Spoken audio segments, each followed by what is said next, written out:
Si Donald Trump ay napasubo sa laban. Isinasaalang-alang ng Iran ang posibilidad na umatake sa mga base militar ng Amerika sa Europa kung magpa siya si Donald Trump na palalain pa ang digmaan o tumangging umatras sa kanyang mga hinihingi. At nangyari ito literal na kinabukasan matapos mismo ni Donald Trump mag-post ng mapa kung saan ang kipot ng Hormuz ay tinukoy bilang bagong teritoryo ng Estados Unidos ng Amerika. Isa itong kilos na itinuring ng marami sa rehiyon bilang isang direktang provokasyon. Agad nang tumugon ang North Atlantic Alliance, nangakong poprotektahan ang mga kaalyado sa Europa laban sa Iran. Pero isipin mo, Iran na ayon kay Trump ay ilang buwan nang natalo at wala ng hukbo, wala ng navy, wala ng mga missile. Na yon ay nagbabanta pa ng mga bagong pag-atake sa Europa. Ano masasabi mo doon? Sa madaling salita, talakay natin ito ng detalyado. Ako si Alexi Pechi at bago tayo magsimula, hinihiling ko na mag-subscribe kayo sa channel, i-like ang episode na ito at mag-iwan ng kahit anong komento. Sige, simulan natin sa mismong banta ng Iran laban sa Europa. Ayon sa Financial Times, noong ika-19 ng Agosto, pinag-iisipan ng Iran ang posibilidad na umatake sa mga base militar ng Amerika sa Europa kung magkakaroon ng panibagong paglala ng sigalot sa pagitan nila at ng Estados Unidos. Particular, maaring tumukoy ito sa mga pasilidad sa Timog at Timog Silangang Europa kabilang ang Bulgaria at Cyprus. Ayon sa ulat, ang dahilan ng ganitong banta ay dahil sa pagbabanta ng kalihim ng pananalapi ng Estados Unidos, kamakailan na ihiwalay ang Iran sa pandigdigang ekonomiya sa paraang hindi pa nangyayari noon. At nangyayari rin ito kasabay ng pahayag na pinag-iisipan ng Pentagon na bawasan ng ilang base militar ng Estados Unidos sa gitnang silangan na masyadong malapit sa Iran. At nakita ng Iran ang kahinaang ito at nagsimulang paigtingin ang kanilang mga banta. Sa totoo lang, tungkol sa pagbawas ng mga base militar ng Estados Unidos sa gitnang silangan, may hiwalay akong episode tungkol dito kaya inirerekomenda akong panoorin ninyo yon. Mabilis ang naging reaksyon ng NATO sa mga ganitong banta, pero gaya ng dati, medyo malambot pa rin ito.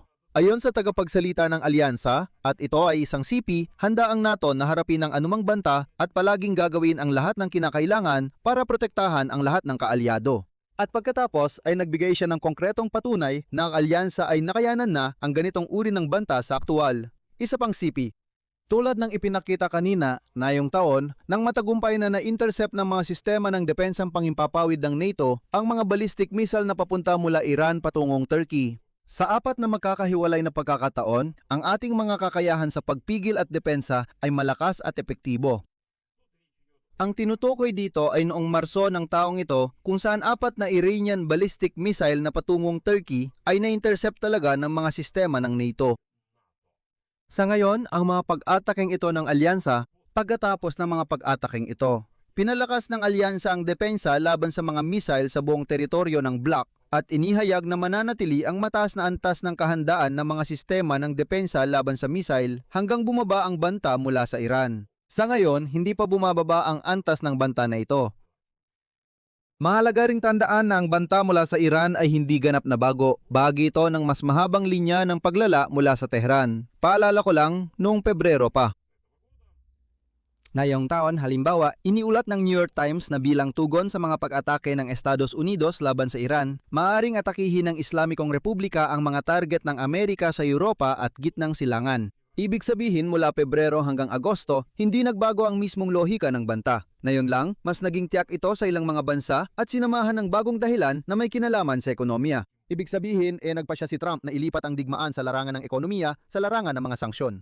At pati na rin ang economical na pagsakal at tinitingnan nito ng Iran bilang bagong paglala ng sitwasyon. At sinasabi nila, kung ganoon, gaganti kami at tatargetin na namin ang Europa.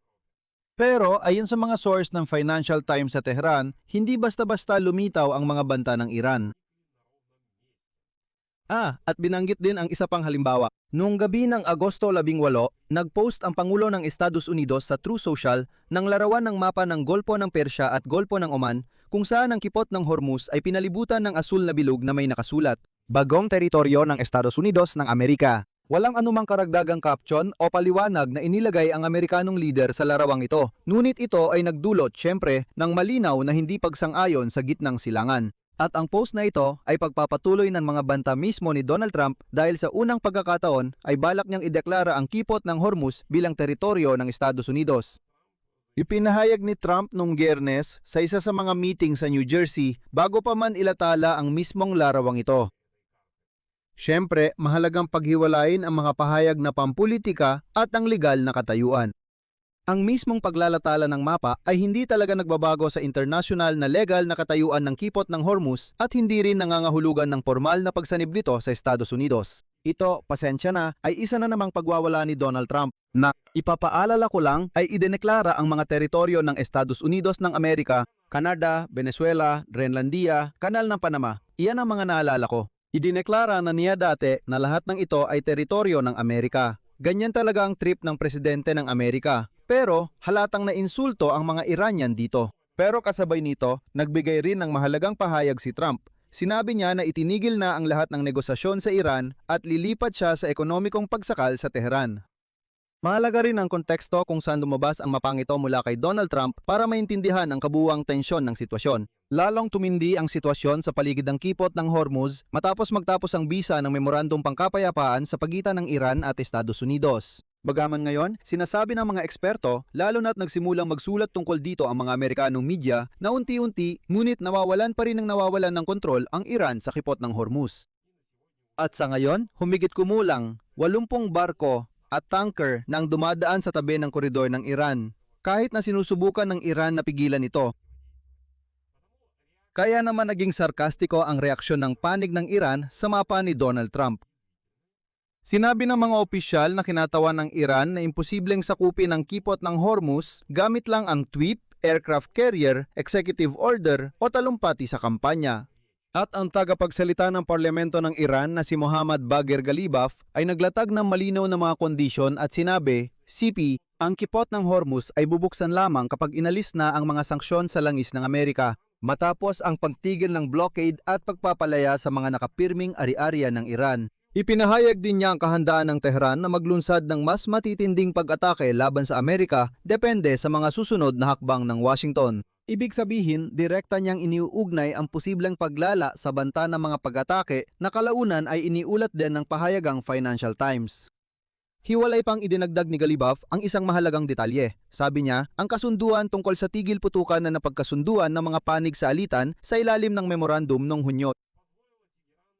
Pinayagan ng Tehran na palakasin ang ekonomiya at ibalik ang kakayahang pangdepensa. Sa madaling salita, hayagang inamin ni Ghalibaf na ang tigil putukan ay ginamit talaga para sa muling pagbawi ng lakas militar at hindi para sa tunay na mga hakbang tungo sa kapayapaan. Hindi ko talaga alam kung paano mo mailalarawan ang ganitong klaseng paglapastangan kay Donald Trump, pero si Trump, pasensya na, tinanggap na lang at nagpatuloy. Inuulit ko lang. Noong Hunyo, pumirma si Donald Trump ng memorandum kasama ang Iran, umaasa na sa loob ng 60 araw ay makakamit nila doon ang isang kasunduan at iba pa.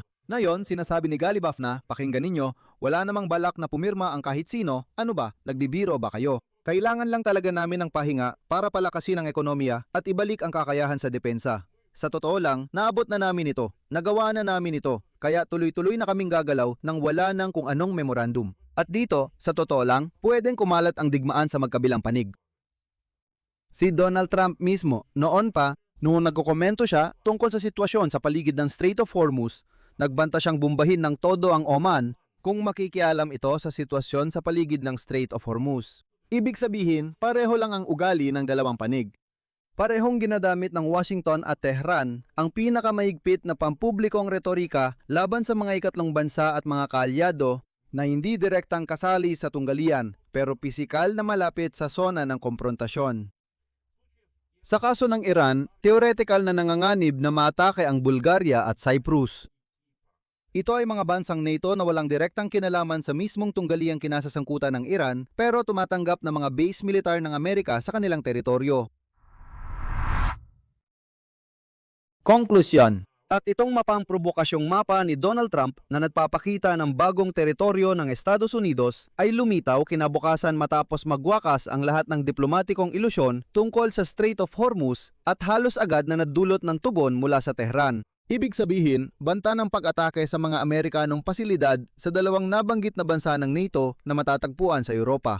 Kalma lang ang naging tugon ng alyansa na binanggit ang karanasan noong Marso sa pagharang ng mga Iranian na misail, pero ang mismong katotohanan na may banta na may eksaktong pagbanggit ng mga bansa, Bulgaria at Cyprus. Ipinapakita nito na ang sigalot na nagsimula bilang isang tunggalian sa pagitan lamang ng Estados Unidos, Israel at Iran, patuloy na dahan-dahan, ngunit tiyak na pinalalawak ang saklaw ng mga potensyal na target hanggang sa kontinente ng Europa. At nagustuhan ko ngayon sa Axios, sa tingin ko, may napakagandang headline na ang digmaan sa Iran, na mahigit 30 beses nang natapos ay nagpapatuloy pa rin, 6 na buwan na. At walang nakikitang katapusan sa digmaang ito, kahit na, ayon sa Pangulo ng Amerika, wasak na raw ang Iran, halos sumuko na ang rehimen, wala nang hukbo, wala nang hukbong dagat, wala nang mga misil, wala ng pera, wala ng kahit ano, pero sa kung anong dahilan, tuloy pa rin ang digmaan sa loob ng 6 na buwan na. Dito ko na muna iiwan yan, isulat ninyo ang inyong opinyon at mga konklusyon sa mga komento sa ilalim ng episode na ito, mag-subscribe kayo sa channel, pindutin ang kampanilya, at huwag kalimutang mag-like. Iyon lang, ingatan ninyo ang inyong sarili, paalam sa lahat.